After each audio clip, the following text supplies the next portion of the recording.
What if the reason you're not succeeding has nothing to do with you? What if it's not your work ethic, not your strategy, not even your skills? What if it's something so obvious you walk past it every single day? You see, you literally become the average of the 5 people you spend the most time with.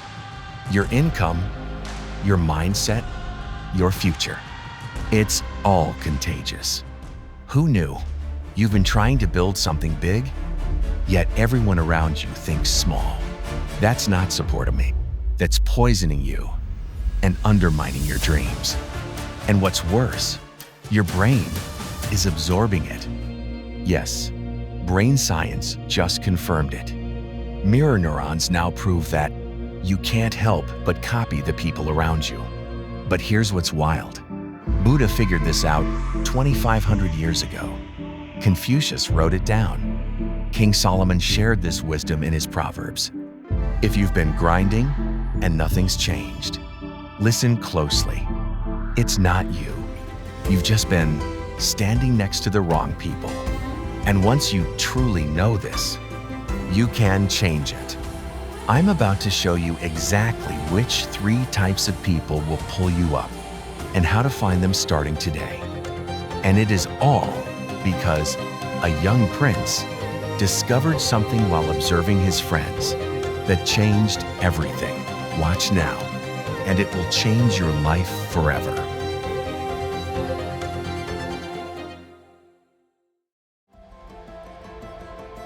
You work harder than everyone else, but they're getting ahead while you're stuck in the same place.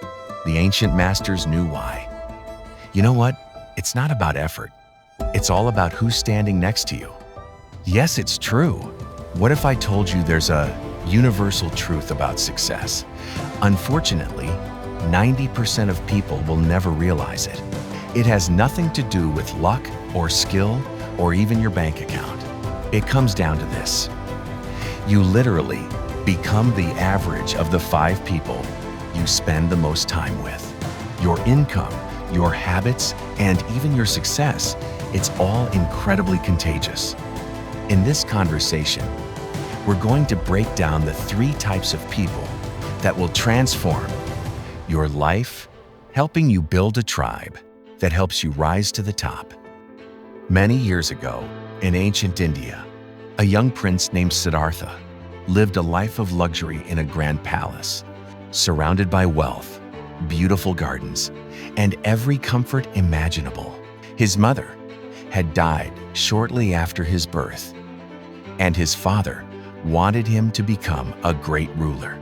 So, his father shielded Siddhartha from the harsh realities of the world. Siddhartha spent his days watching his friends closely, quietly observing life. He noticed that some of his friends spent most of their time with the tough palace guards. These friends always wanted to play rough and started acting tough and angry. Another group of his friends, well, they liked to hang out with the busy merchants who sold jewelry and spoke of gold and riches. These friends became greedy, always chasing ways to make more money. A third set of his friends quietly spent their time sitting with wise teachers. These friends were calm, kind, and full of inner peace. Seeing this touched Siddhartha to his core. Why do my friends act like the people they spend time with? This question bothered him so much that when he grew up, he left his palace to find the answer. Soon after, Siddhartha saw the harsh realities of life for the first time. He so desired to find a solution to human suffering. Years later, he became known as Buddha. Buddha spent his life observing, learning, and teaching the wisdom he gained. He spoke about how important it is for you to choose who you spend your time with. The quote for Buddha's wisdom stated, "Associate with the wise, and you will become wise. Associate with fools, and you will suffer harm." At the same time, far away in China, a great thinker named Confucius observes his students, the smart ones who choose bad friends. They often stumble and fail in life. Yet the ordinary students, who select smart friends with good values, they become successful and achieve great things. Confucius quickly learned a key rule, which he wrote down: have no friends not equal to yourself. His message was clear. Your friends don't just influence you, they determine your destiny. Now, let's jump ahead to ancient Israel, where King Solomon rules with wisdom. He has seen good people turn sour and mean after joining the wrong crowd. He has also watched troubled people change for the better, simply by walking with kind and smart companions. The key difference? Well, it is always the people around them. That is why the Bible's book of Proverbs 13:20 puts it this way: walk with the wise and become wise. For a companion of fools suffers harm. Solomon realized something profound. We don't just meet our friends, we become them.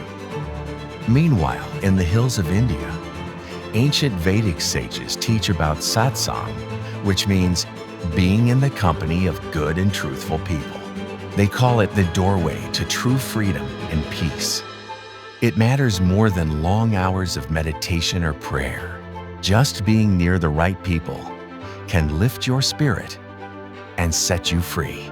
The Vedic wisdom states, satsang is the company of the good. It is the gateway to liberation. Think about it. These four traditions come from different parts of the world, separated by vast distances and many years. Yet they all uncover the same powerful truth about how the people we choose shape who we become. Here's what blows my mind. Modern research proves what these ancient teachers knew all along. You literally become the average of the 5 people you spend the most time with. Your income, your habits, your mindset, even your weight, they all tend to match your closest friends. It's not magic, it's mirror neurons. Your brain is constantly copying the behaviors, attitudes, and beliefs of people around you. You can't turn it off. It happens automatically. Whether you realize it or not, when you hang out with someone who complains all the time, guess what? You start complaining more. When you're around someone who works out regularly, suddenly, the gym doesn't seem so hard. This isn't about being weak-minded. It's about being human. Here's where it gets tough. Choosing good company might mean spending less time with people you've known forever. Maybe it's that friend from high school who always has drama. Maybe it's family members who constantly put down your dreams. Maybe it's coworkers who spend every lunch break gossiping and complaining. This doesn't mean you have to be cruel or cut people off completely, but it does mean being intentional about where you invest your time and energy. Think of it like this. You wouldn't eat junk food for every meal and expect to be healthy, right? So why would you surround yourself with negative influences and expect to be successful? Ancient wisdom teaches us to seek 3 specific types of good company. First, find people who are ahead of you. These are mentors, teachers, or just people who've achieved what you want to achieve. Being around them pulls you up to their level. You start thinking bigger, acting bolder, and believing more is possible. Second, surround yourself with peers on the same journey. These are your accountability partners, your support system, your tribe. They understand your struggles because they're facing the same challenges. Together, you're stronger than any of you would be alone. Third, invest time with people you can serve. Teaching others solidifies your own growth. Helping someone else climb the mountain reminds you how far you've come. Plus, nothing beats negative thinking faster than focusing on someone else's growth. But here's the catch that ancient wisdom also warns about. Surrounding yourself only with people who think exactly like you creates a different problem. You need good company, yes, But you also need diverse, good company. Buddha didn't just sit with other monks all day. Confucius engaged with students from all backgrounds. Jesus ate with tax collectors and fishermen. The Vedic sages welcome seekers from every caste. Good company doesn't mean everyone agrees with you. It means everyone is committed to growth, truth, and wisdom. So, how do you actually find good company today? Start by auditing your current circle. After spending time with each person, ask yourself, do I feel energized or drained? Do I feel inspired or discouraged? Do I want to be more like them or less like them? The answers will be crystal clear. Next, put yourself in environments where good company naturally gathers. Join a book club focused on personal growth. Take a class in something that challenges you. Volunteer for a cause you believe in. Start a mastermind group with people who share your goals. The internet makes this easier than ever.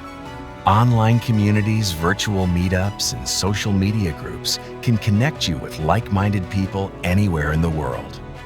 But nothing replaces in-person connection. So, make that a priority too.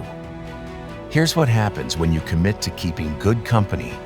First, you'll notice small changes. You complain less. You take more action. You feel more hopeful about the future. Then the bigger shifts start. Opportunities appear that you never saw before. Your standards for yourself naturally rise. Problems that seemed impossible suddenly have solutions. Eventually, you realize something profound. You've become good company for others. People start seeking you out for advice, support, and inspiration.